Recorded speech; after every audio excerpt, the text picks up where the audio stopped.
Septic tank നിറഞ്ഞതാണോ എന്നുള്ളത് അതും നമ്മൾ മനസ്സിലാക്കുക. സെപ്റ്റിക് ടാങ്ക് നിറഞ്ഞതാണോ എന്ന് കണ്ടുപിടിക്കാൻ 3 കാര്യങ്ങൾ നാം നിരീക്ഷിക്കുക.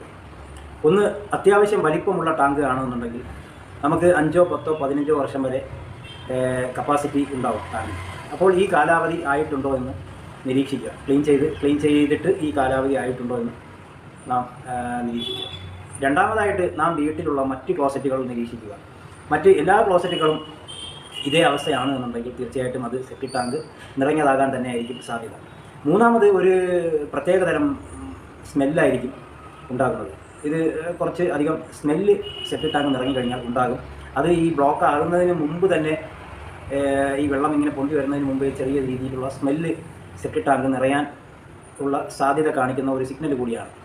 അപ്പോൾ ഈ 3 കാര്യങ്ങളും നമ്മൾ നിരീക്ഷിക്കുക. ഈ 3 കാര്യങ്ങളും പ്രകടമായി കഴിഞ്ഞാൽ തീർച്ചയായിട്ടും സെപ്റ്റിക് ടാങ്ക് നിറഞ്ഞതാണ് എന്ന് അനുമാനിക്കാം.